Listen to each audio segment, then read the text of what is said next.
Umabot na sa Malacanang ang pagdismaya ng gobernador ng Cebu sa naranasang pagbaha ng probinsya. 26 na bilyong piso ang inilaan para sa mga proyekto kontrabaha sa kanilang lalawigan. Saksi si Ian Cruz. Sa Facebook dinala ni Cebu Governor Pambaric IV ang sama ng loob sa dinanas na naman nilang kalamidad dulot ng bagyong Sitino. 26 billion pesos daw ang pondo para sa flood control project sa buong lalawigan. Pero flooded to the max daw ang inabot ng maraming LGU sa lalawigan nila kahapon. Nabasa raw ng Pangulo ang shout-out ni Governor. Yan po ang dahilan kung bakit po nagpapaimbestiga ang Pangulong Marcos Jr.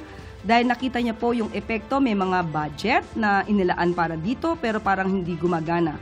Kaya mas maganda po na kung siya man po ay nagagalit, yan din po ang nararamdaman ng Pangulong Marcos Jr. Kung meron po siya pang mga alam, may mga facts, may mga data rin po, si Governor para dito mas na makakatulong sa ating gobyerno para mapanagot ang dapat mapanagot, yan po ay welcome. Sa datos na nakalap ng GMA Integrated News Research mula sa isumbong mo sa Pangulo website, may 414 flood control projects sa Cebu Province mula taong 2022 hanggang 2025 na nagkakahalaga ng 26.7 billion pesos. Cebu City. Pangalawa ang Cebu sa Bulacan sa dami ng flood control projects at sa contract cost.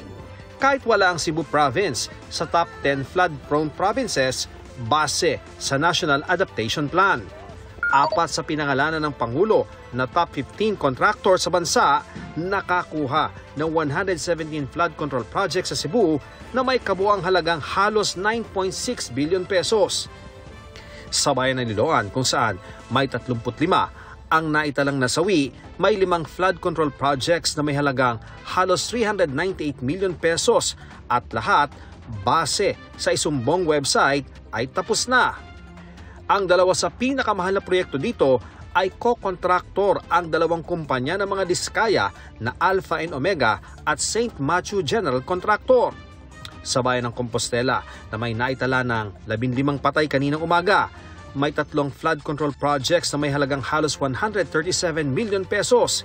Iisa ang kontraktor sa 3 proyekto at lahat ng ito ay nasa Kotkot River. Sa Cebu City kung saan may 12 patay, 47 ang flood control projects na may 1.8 billion pesos. Sa Talisay City na may 7 patay kanina, may 21 flood control projects na nasa halagang 2 billion pesos. 13 sa mga proyektong ito, ang QM Builders ang kontraktor na nakabase sa Cebu.